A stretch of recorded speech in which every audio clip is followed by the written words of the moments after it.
Gamecock fans, now you can have your coffee and also support the Gamecocks in a championship quest to get to the top of the SEC and the top of the country by going to GamecockCoffee.com and purchasing Rise and Shine New Orleans Roast Gourmet Coffee.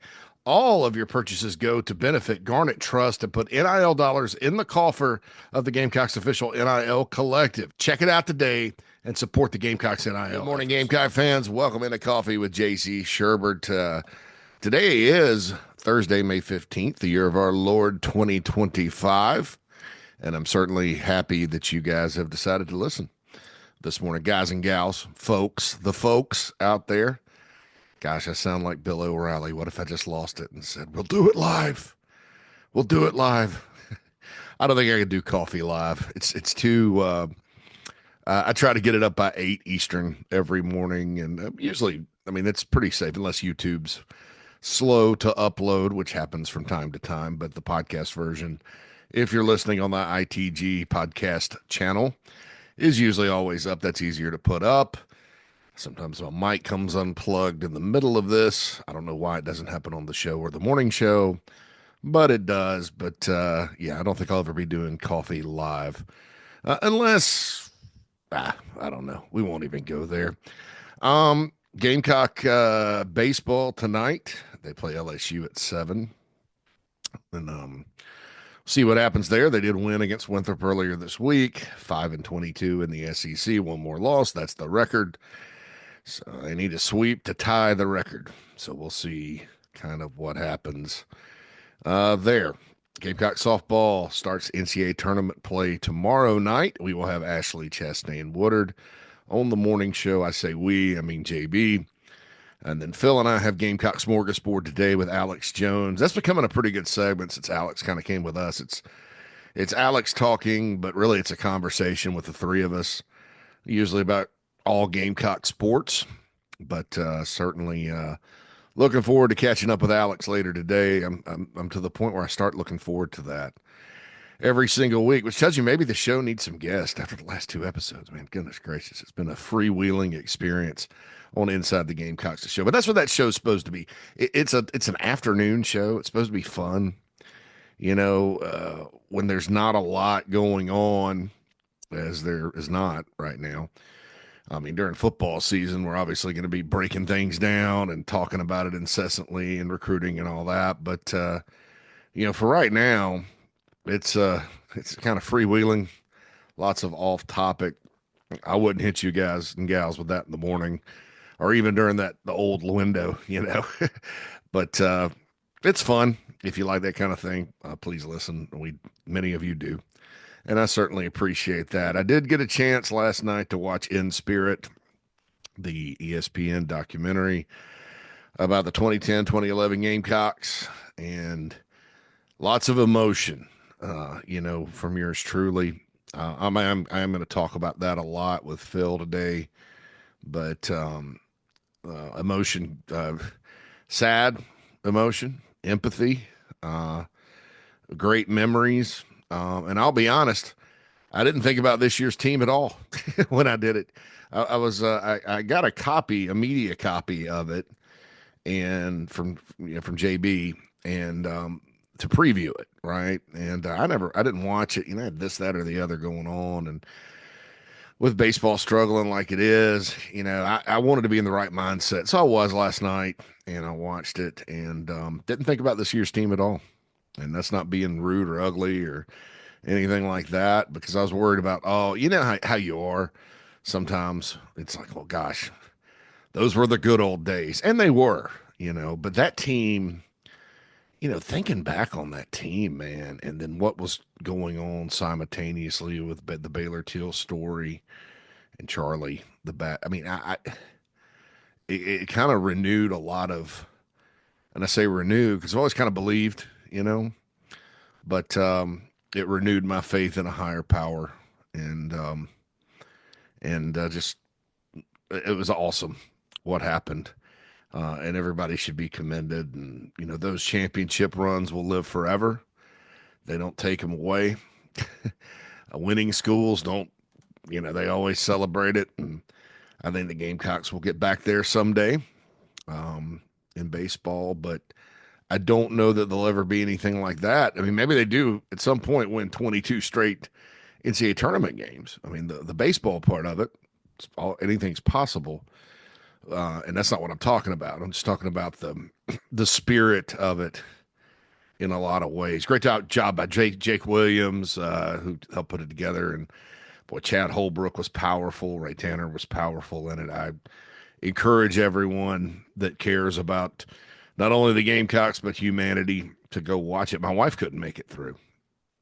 She she didn't want to ugly cry. That's what she said. Didn't want to get the headache, but I'm sure she'll go back and watch it. But I mean, it's the same reason she doesn't watch The Notebook ever again. It's kind of funny on that end. But I've never met the Teal family. I hope to one day. Seem like great people. And anyway, we'll talk about more about that on the show, and we can get into it with Phil and all that. But highly recommend In Spirit. It's on ESPN Plus, SEC Network Plus. Debuted last night on the network, and they did just a fantastic job capturing all that was going on. And those documentaries aren't always that way. I remember the Urban Meyer at Florida Netflix documentary, which I watched and enjoyed, but I didn't think it really captured the essence. It was good from South Carolina standpoint. It was pretty cool because there's a whole bunch of talk about beating Steve Spurrier 17-16 the first time they won the national championship, and how mentally, the big surprise, Urban Meyer had some mental hurdles to get over. He had to beat Spurrier to move on or move forward or whatever. And he did after that. He won in 07, won in 08, won in 09, and then got his butt whipped by 22. Last time he played South Carolina in 2010, which, looking back, boy, that was a magical calendar year. 2010, it was national championship in baseball, and then Carolina won the SEC East in football the following fall with Marcus Lattimore and that team. So, what a year 15 years ago was. Wow. We had just started 24/7 sports. I remember that. As far as Big Spur had just gone over to 24/7, and we had just launched as a network in that season. So hats off to the documentary. It was pretty awesome. Well done, folks. Well done to everyone that was involved with that. Check it out. Football talk today. So yesterday, Brett McMurphy releases some over/under win totals from the SEC from Circa Sports. I gave some commentary on that. It's on thebigspur.com. It's not a VIP article if you'd like to go check that out. Just sort of like break down kind of how I see every team, and their win totals. And it was interesting. I thought that the Gamecocks sitting at 7.5. I think that's fair when you calculate the personnel losses and the question marks. Everywhere on the roster, just about, except offensive tackle, the two starters return, and then quarterback, of course, the starter returns. You've got some wide receiver. You had so many different starting lineups. You do return some starters there, and they're returning players at every spot, but they lost starters at every spot too. I mean, even the secondary, which we talked about earlier this week, that's going to be talented and deep. You lost O'Donnell Fortune, who's with the Giants, and Nick Imanore, who's with the Seahawks and was a early second round pick. And so those are all significant. Then you look at the schedule, and again, it's the same schedule as last year, just about. It just flips. The non-conference is a little bit more, shall we say, tricky. Last year, Old Dominion, Wofford, and Akron, And then this year it's SC State, Coastal Carolina, and Virginia Tech. And I didn't include Clemson. Obviously, is a non-conference game, but they play them every year. So you got an ACC, and then a mid-major, a G5 that aspires to be good. That's actually Coastal Carolina, believe it or not, winning percentage-wise, is one of the top 25 most winning programs in college football. I saw that the other day. They haven't had a team for very long, but yeah, Clemson, App State, and Coastal all are in that top 25. And you sit there, and Georgia is too, if you want to throw that in there. You sit there kind of wondering, all these teams are kind of near South Carolina, and they produce winning football teams no matter what the level. So that's interesting. And that's another uh, small nugget in the list of reasons why South Carolina football should be good. Everybody else can do it around here. Why not the Gamecocks? So, but Coastal's not, I don't, Coastal, it's late in the season, so you don't know what's going to be going on with them. They're not the same as they were under Chadwell.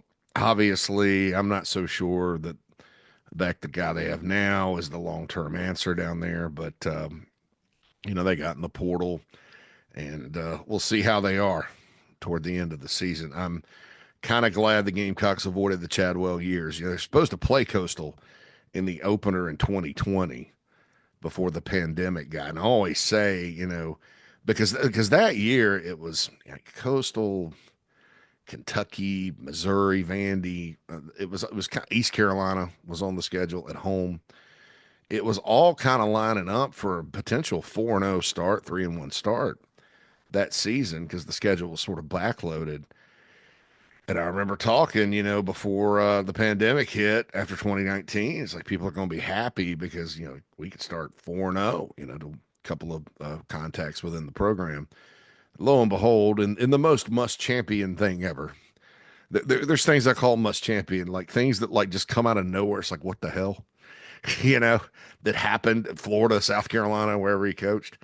Um, yeah, the global pandemic, and you get Tennessee and Florida to open the conference.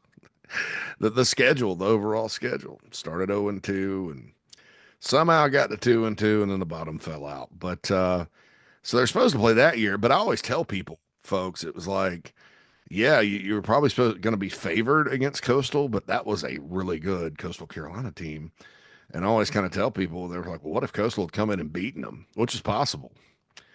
I said, well, you'd have had an 11-game Mike Bobo era, most likely, because knowing the powers that be around South Carolina, losing to Coastal is like in any sport, really, but especially in football, it would have been unforgivable coming off of 4-8. So I think there would have quickly been a move made. That's a gut feeling and speculation, but that, I don't, I'm not basing that on anything anybody told me, but that would have been a complete disaster on the heels of losing to App State at home the season before. But I'm kind of glad they avoided those good Coastal teams in there at the end. But we're not going to talk about the end today. We're going to talk about the beginning. Now, when the schedule was released, the first thing a lot of South Carolina folks did, and maybe I'm included in it, and I've been very cautious about it, was, hey, they could start 5-0. It's a capital C, could. Honestly, I don't do record predictions because records are outcomes and like that in college football. I mean, I do, I guess. I don't want to be lie. That's a lie. It's not a dirty lie. I misspoke. I've done record predictions before. I've been wrong and I've been right. But the last few years, I've just avoided them. Even now, and I say this all, with the portal. How do you know? I can say over under, but college football seasons are based on various scenarios. And folks, look at the margin for error last year. South Carolina, we talk a lot about how they were one win away from going to the SEC championship game, going to the playoff, bad call against LSU, or a made field goal at Bama. You're in, right? But they also were a few plays away from being 6-6. Old Dominion could have been a loss. Missouri could have been a loss. Clemson could have been a loss. I mean, think about it. That's they Carolina kicked a lot of teams' tails too. That's why they would have won the. It would have been interesting because had Carolina beaten Alabama or LSU, they would have fallen into a tie with Georgia, much higher ranked, right, for the number 2 spot, so to speak, to go play Texas in the dome, Mercedes-Benz Stadium for the SEC title. And the reason they would have is because of it got down to like the sixth tiebreaker margin of victory. Because Carolina beat Kentucky by 25, Oklahoma by 26, A&M by 24, Vandy by 21, and their losses, except Ole Miss, were close. So that was interesting. Georgia would have probably, in theory, because they let Mississippi State creep back into the game. That game was 41-31. Mississippi State scored some touchdowns. The game was over, but Georgia, I think Kirby Smart's pretty mad after that one. That not blowing them out would have essentially cost Georgia, I believe, the chance to go to Atlanta. Probably still in the playoff. I think Carolina probably bumps Tennessee in that scenario because they were bound and determined to protect the teams playing. But anyway, looking back on it, though, it could have been 6-6.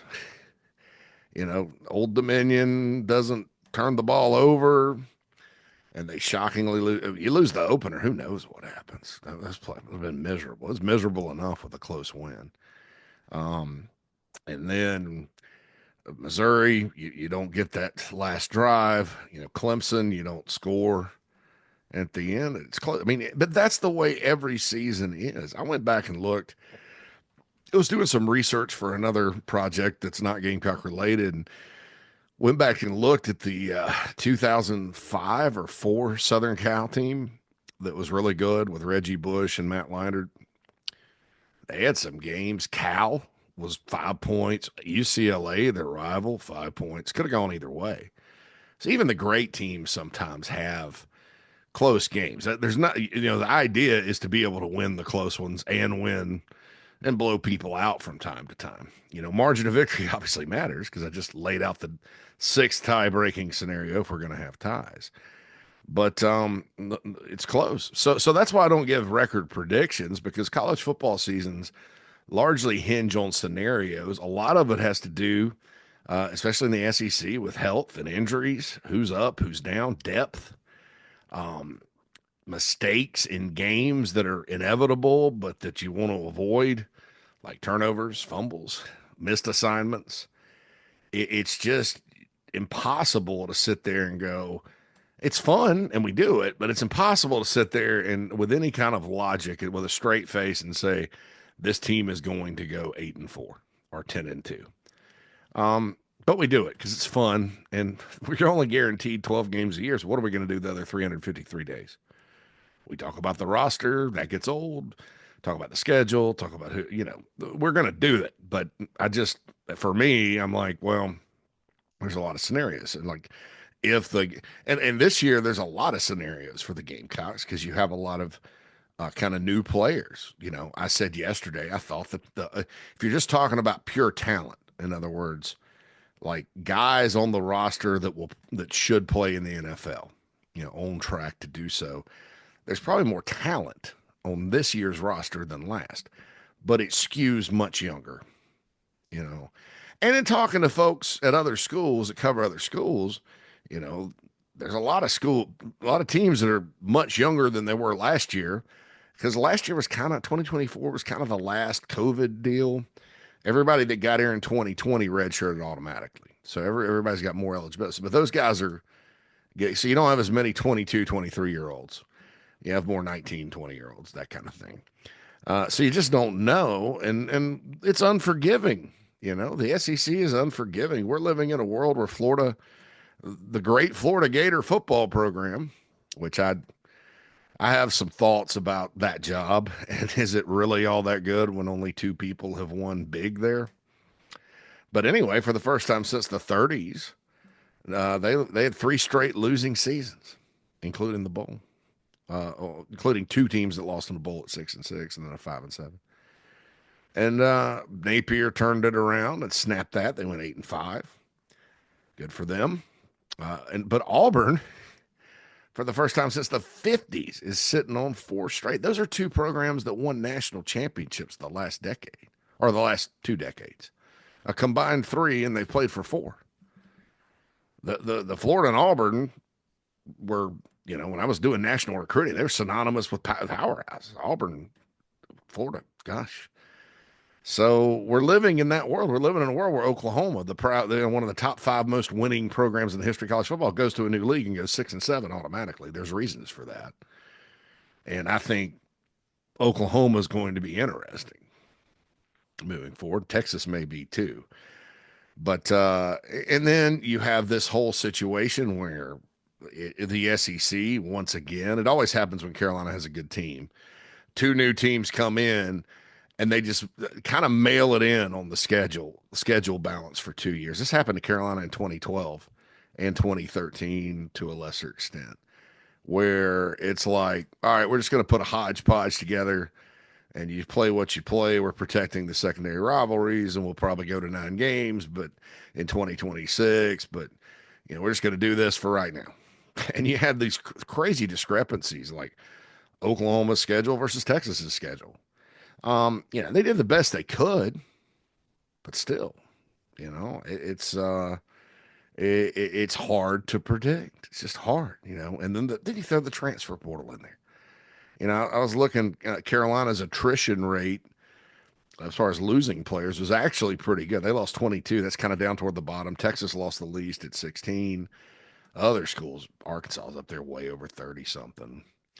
So with that kind of turnover, it's difficult, to say on a given day this team will be better than Carolina or not. And then, what we cover with practice, from thebigspur.com and inside the Gamecocks when we talk about players looking good, that's practice, folks. I'm going to tell you right now, don't take, if I say, or Jamie Bradford says, or Hale McGraney says this guy's looking good in practice, take that as this guy's probably going to start for the Gamecocks.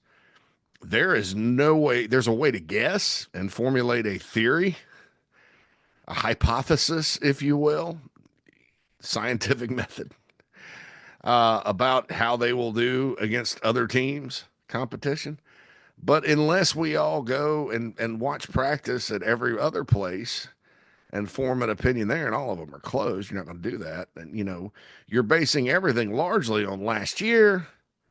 Players get better, players get worse, players hit a wall, So all that information is based to tell you, the listener, the reader, the fans, the diehards, we love you, who's going to start, who's going to be in the 2 deep, who is winning the competition internally. And that's why I hope at some point they go to, even if you play it, a one. I mean, it's risky because let's say you scrimmage Presbyterian, and let's say in the scrimmage, and you run this risk because it's probably going to be closed. I don't see them opening anything with the way coaches don't want to put anything on film or whatever. I think there'll be releases signed to, hey, we won't recruit any of your players out of the portal. I mean, it'll take a lot for this to happen. I think the NCAA is open to it, to their credit. Who knows? But to their credit. But let's say Presbyterian comes to town and, the first 2 series, South Carolina goes up and down the field. They score a touchdown, and then they have like a 75-yard drive, but somebody fumbles. And then, okay, Shane Beamer starts rolling in his 3rd and 4th team, bunch of freshmen, walk-ons. They're working on different scenarios because when you do that, you scrimmage another team or you play you're doing the work. You're still simulating the season. It doesn't count. But let's say Presbyterian makes a couple plays and, as actual scoring, PC ends up 14-7 or 10 or 13 or something like that, and they win. You don't think the Blue Hose is going to leak that? Well, we actually beat South Carolina in a scrimmage. When it's ridiculous, you're working on it. Maybe they just don't keep score, but you always keep score, and you keep score in your mind. In my mind, I'm keeping score, right? I would love it if we all could technology advances to where the collective minds of the fans judge the game and who won. We would all be in our minds, LSU lost last year, right? No, but So that's the risk you run. But I think that has to happen somehow. I don't know what, I even thought, why not scrimmage a UFL team? I mean, let them have what, I mean, I guess they're playing games in the spring. But if you did it in the summer, maybe not. I don't know. There's a lot going on. But nevertheless, it's hard to predict overall records. And so the schedule comes out and it's 5-0 this, 5-0 that. And I understand. I would like to see South Carolina football start well this year. They I thought last year, the actual start, the first game was bad. I mean, there's no way to slice it. I said if they play like that the rest of the year, they won't win an SEC game. But guess what? They didn't. And they got better in a hurry, especially on defense. And they waxed Kentucky, which I thought was good going up there early with a first time starter at quarterback. And they certainly did not expect to lose that game. They were 9.5-point favorites. Vegas thought they would win, but they got smacked. And then you come back, this big letdown against LSU, and then the injury period where and you bring everybody, whole open date, bring everybody for Ole Miss. That's a disaster. And then it turned around at Alabama. Let's just be honest. Like that long touchdown pass on 4th and 10, I think turned the season around.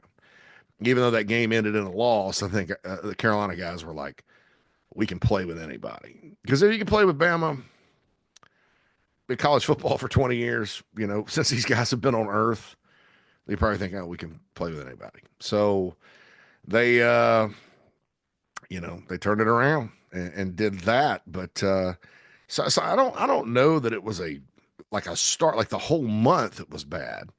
But there were some bumps in the road, and people say Shane Beamer doesn't start well, and he's had, to me it's more a primary focus on the opener. The openers have not been good. I mean, Eastern Illinois, his first year, that team was horrible. That team was so bad. And no offense to Tony Romo and all the great Eastern Illinois Panthers that have come through that program. They were kind of at the bottom to the point where their head coach ended up going to Duke with Mike Elko as an assistant. I think he's at A&M now. And he's a good coach. They just didn't have anybody. And even in that game, sometimes Carolina had problems running the ball. The play calling was a little weird. 46-0 win, though. You don't kind of, it's nothing to shake a stick at in an opener. We'll all take it. The next year, they beat Georgia State and Sean Elliott 35-14, but it took 2 block punts returned for a time. I mean, the offensive game plan that night was awful. That's not a surprise. But 21-point win, you sort of survived. But in all those seasons, both those seasons too, Carolina would turn around and go to East Carolina the first year, and then Georgia.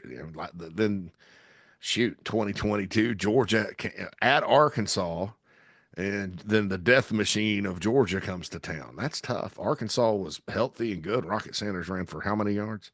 156, something like that. Carolina lost 2 players for the season with torn ACLs. It was tough. And then in 2023, a bad start on a neutral field against North Carolina. I mean, I know the offensive line had issues that year. 9 sacks in the opener, not acceptable. And then the defense breaking down at key times was unfortunate. And then last season's great escape against Old Dominion. The openers have not been good, okay, under Shane Beamer. So I think that that has to change this year, obviously, and I think that that's job number one. And I think that you do look at the schedule, and there's not a road trip to Arkansas in week 2. There's not a Georgia awesome team coming in or having to go to Athens, like there was in his first year. 2023, they came back, North Carolina, they came right back for Furman, and then Georgia. And then I think Tennessee, it sets up better with teams that you kind of think, well, Carolina beat all 3 conference teams that are on the schedule in 2025. Carolina beat in 2024, and 2 of them were on the road, Kentucky and Vanderbilt.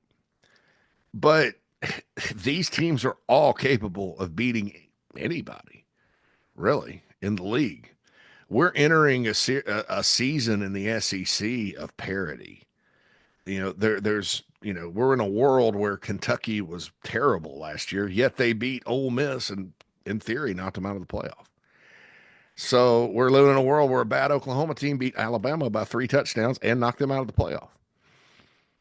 It's just Arkansas beat Tennessee, who was a playoff team. I mean, everybody kept searching nationally because I think, over a period of almost 20 years, you had college football's North Star in Alabama under Saban. And that's not coming back, folks. and really, people say, well, because of the portal. I saw something the other day. The portal has ended. NIL has ended super teams. There were super teams briefly. Nothing like Alabama. So when I hear people say this is going to be the next Alabama, no, it's not. We have to wait 17 years to determine that. We'll never see that. I don't think we'll see that again in our lifetime, and that's good for the Gamecocks. I think when you have dynasties, it sucks the oxygen out of the room. A, B, everybody tries to replicate it, and you can't because every program's unique and has different needs, and it's just tough. Is Georgia going to be good, or the Blue Bloods still going to be good? Yes, absolutely. There's no question. They are always going to be really good.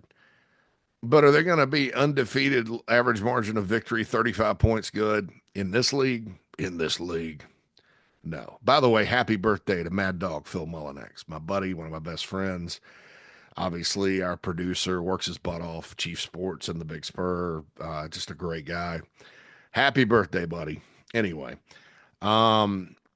so we're entering a stretch of parity, which means for the Gamecocks, okay, so you don't have insurmountable tasks. Where you look at the schedule and go, they're just not going to be able to hang with these 4 teams. But you do have to watch your butt every week. So the season starts with a non-SEC team, Virginia Tech. They are over under per circa 6.5. I believe the Gamecocks will be favored in that game. It's scary for some folks, and me too. As happy as I am, they get the Sunday window. You get to play in Mercedes-Benz Stadium in Atlanta, the mecca of college football. Carolina's opportunities in Atlanta are few and far between for a number of reasons. And I thought, I think that's a good matchup. They haven't played Virginia Tech. I've been wrong about this. I've been saying since 1990. It's 1991.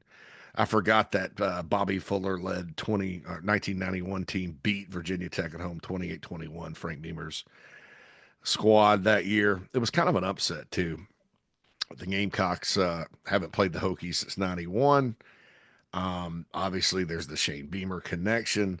But when you dig into the football, Brent Pry is a former Virginia, kind of brought him home, right? Last year, they were pretty much hyped up. And disappointing 6-7 season. I believe they lost to Minnesota in the Bank of America Bowl, the Mayonnaise Bowl, the Duke Mayo Bowl, and that was disappointing. Now they were robbed of a game by the ACC. I mean, in Miami, they caught that pass that should have never been. I mean, it was ridiculous, really. I sat there and watched it, and so they were robbed, and they lost some close games last year. And I think that they were pretty good, but they also had a ton of attrition from the transfer portal and a ton of addition, and they got 2 new coordinators. And Drones is back at quarterback now. The Hokie fans kind of complain about Philip Montgomery. He's their offensive coordinator hire. He used to be the head coach at Tulsa, an Art Briles guy. He hasn't always called it like Art Briles, Gus Malzahn guy. But there are some things there, according to his background, that are pretty, shall we say, concerning for an opening game and a young defense with young linebackers and young, inexperienced defensive tackles and new faces. It's concerning, especially Drones, running quarterback. They lost Jalen Lane, who's from South Carolina, son of a friend of mine, Brian Lane, the head coach at Westside, that coached Cutter Woods. He got drafted, hats off, by the Commanders. Love that. So that's a loss at receiver. Have they replaced him? What are they like on the lines of scrimmage? That's another thing. They lost the big kid from South Carolina. I think he's from Well Branch, and he went to Auburn, the tackle. So he's out. Their top corner went to LSU. So how are they replacing these guys? It is scary though, because there's a lot of unknown on their roster, and then there's unknown on Carolina's roster as far as they're going to react. And Old Dominion was problematic last year because there was unknown. And I also say this, and maybe this is a conspiracy theory. Bud Foster helped them get ready for the Golden Gophers in the Mayo Bowl. And Virginia Tech's new D coordinator is the kind of coach I like. He coached at, I think William and Mary or Fordham or someplace, and then went to the NFL as an assistant. Those guys that coach at the lower level that get to the NFL and then get hired, they're usually pretty good coaches. But last year, Bud Foster helped to put together the game plan for Minnesota. He's still around the program. And all I can think about was in 2014, a pretty average ended up being, Shane Beamer was on the staff up there at the time. Virginia Tech team went to Ohio State, which won the national championship that season in the first playoff era, and beat them by 2 touchdowns because Bud Foster put together this great game plan. So we often talk about up in them hills in Clemson. Well, there's hills in Blacksburg too, and you don't know what's going on. So there's a lot of mystery there. And it's neutral field, and their fans are going to show up. They'll show up just to watch Shane. He's the favorite son of the Hokies. They're great fans too. So it's going to be, it's a scary opener for a lot of historical reasons. Player for player, there's some unknowns. You just don't know. But Drones is the guy that, you need to stop on defense. And Carolina's got to be ready to play, because if you lose on that Sunday, boy, whew, that's just the whole country's the whole hype balloon we talked about yesterday. That's it. South Carolina State comes to town the next week. I think the Bulldogs had a great season. I think they got a great coach. They are a proud program. They did lose their big DN to the portal. I think I never knew where he landed, but it's their coach won at Benedict. He replaced Buddy Pugh. I like him. I always like South Carolina State to play South Carolina because I like the atmosphere. I think they deserve a chance to come play. I like the Marching 101. In general, I like HBCU football. During the pandemic, they all played during the spring. I had a buddy that coached at Alabama State, and the wife and I, we just adopted Alabama State as our team. And I just watched them every night, watched the band and all that every time they played, because FCS moved to spring, I think in 2020, whenever it was, 2021. It was the 2020 football season. They played it in 2021. And so, yeah, I'm always happy when they play State. It's always good. Last time Carolina played them, they moved the game to Thursday night in 2022 and won 50-10. It's usually a lopsided score. A couple of years back during the Spurrier era, it was actually a pretty competitive football game for a while. They were running, they had a lot of NFL guys on that team too. They had somebody drafted this past year. They got players. But you think, home opener, everybody's going to be excited. It's probably a night game, not pay-per-view, but streaming only. That's probably the streaming only game. Yeah, so South Carolina State comes in for the opener, and it's a good spot on the schedule for that one. Then Vanderbilt comes in the following week. Now, we're going to know a lot about Vanderbilt and South Carolina, and they're going to know a lot about South Carolina because, lo and behold, they go to Blacksburg to play the Virginia Tech Hokies in week 2. So we have a round robin, if you will. Diego Pavia, you know how I feel about him. I got a lot of respect for Clark Lee in that program. Barton Simmons, their general manager, is a friend and a former colleague. They did not lose a lot of key players. They got some guys from the portal that are pretty good on the line of scrimmage. Jerry Kill, the kill zone is still there. This game scares me as much as the Virginia Tech game. Just because if you do beat Virginia Tech and you have a feel good game against South Carolina State, and then you get the home SEC opener, Carolina's beaten Vanderbilt 16 straight times. But until Vanderbilt beats Carolina, it's going to scare me maybe I'm just like remembering Vandy's wins in the series. But I like Vanderbilt. And look, ask Auburn, ask Kentucky, ask Alabama about Vanderbilt. Carolina played a hell of a game up there in weird conditions, rain and all that, and beat them. And I'll say this too about Vanderbilt. I would rather have them late than early because what I talked about earlier, depth. Vandy's probably not on par with everybody else depth wise. And against Carolina, they were beat up. They played like how many straight games? But you got to get off the field against them on defense. And Carolina did a good job of that eventually last year. And then you got to score. And they don't give you anything. You're going to out athlete them.